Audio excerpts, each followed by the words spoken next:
টানা ৩৬ দিন উত্তাল আন্দোলন, অগ্নিগর্ভ রাজপথ, অকাতরে বুকের রক্ত, নিথর তাজা প্রাণ।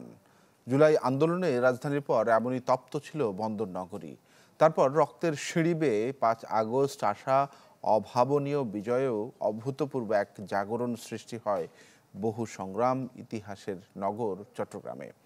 সেটাই তুলে ধরছেন সহকর্মী ইবেন মীর।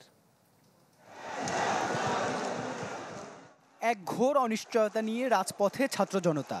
উত্তাল বন্দরনগরী জুলাইয়ে সারা দেশের আন্দোলনে বাঁধভাঙা ঢেউ এনে দিয়েছিল নতুন মাত্রা।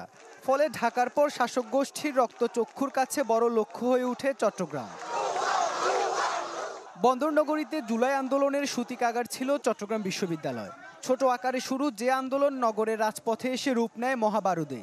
দলে দলে সামিল হতে থাকে নানা শ্রেণী পেশার মানুষ।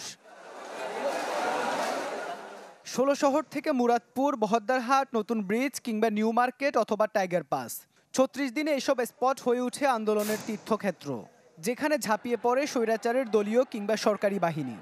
তাদের গুলিতে একে একে ঝরে পড়ে ১২ থেকে ১৫টি তাজা প্রাণ। এটা আমাদের কাছে অনেকটাই রোমান্টিসিজমের মতো ছিল। আওয়ামী লীগ চলে যাবে বা আওয়ামী লীগ চলে যাবে আমরা এটা ভাবতাম, কিন্তু এটা যে আসলে ৫ আগস্টেই হয়ে যাবে সেটা আসলে আমাদের জন্য অবিস্মরণীয় ঘটনা। হয়তো বোম ব্লাস্ট করবে বা এরকম কিছু গণভবনের আশেপাশে যখন ছাত্র জনতা যাবে, তো সবকিছু মিলে একটা আতঙ্ক কাজ করছিল। চূড়ান্ত বিজয়টা কিন্তু আমরা এখান থেকেই ঘোষণা দেই, এখান থেকে আমরা মূল বিজয়টা আমরা শুধুমাত্র ঘোষণাটা ঢাকা থেকে আমরা নিয়ে আসি। রক্তঝরা ৩৬ দিনে যখন বিজয় এলো, জাতির কাঁধে থেকে নামলো জগদ্দর পাথর, তখন চিরচেনা রাজপথ রূপ নেয় অন্য চেহারায়। সাম্য, মানবিক মর্যাদা এবং সামাজিক সুবিচার পাওয়ার কথা ছিল, সেই বিষয়গুলো আমরা পাবো, কিন্তু আমরা আসলে এক বছরে তেমন কোনো অগ্রগতি দেখি নাই।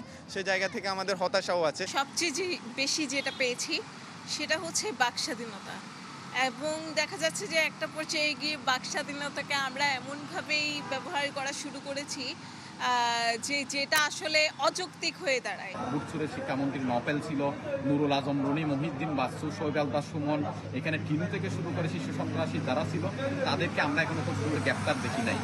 কঠিন এই যাত্রায় পদে পদে ছিল হুমকি, ভয়, মৃত্যু। তবু দমে যাননি সম্মুখ সারির যোদ্ধারা। এই যুদ্ধযাত্রায়ও কখনো কখনো বাসা বেঁধেছে আশার বীজ। ১১টা-১২টা থেকে জনতার ঢল নেমে এসেছিল রাজপথে। তো পরবর্তীতে জনতার সাথে জনতার কাতার মিশে গিয়ে আমরা ফ্যাসিবাদী খুনি হাসিনা সরকারকে এই দেশ থেকে বিতাড়িত করেছি। পথটা সহজ ছিল না, আমাদের রাস্তাটা অনেক কঠিন ছিল, তাই আশাহত হওয়ার সুযোগ নাই। সেই জন্য আমরা যারা বাংলাদেশের ছাত্র জনতা আছে, যারা ফ্যাসিবাদ বিরোধী রাজনৈতিক দলগুলো আছে, সবাইকে এক হয়ে কাজ করতে হবে।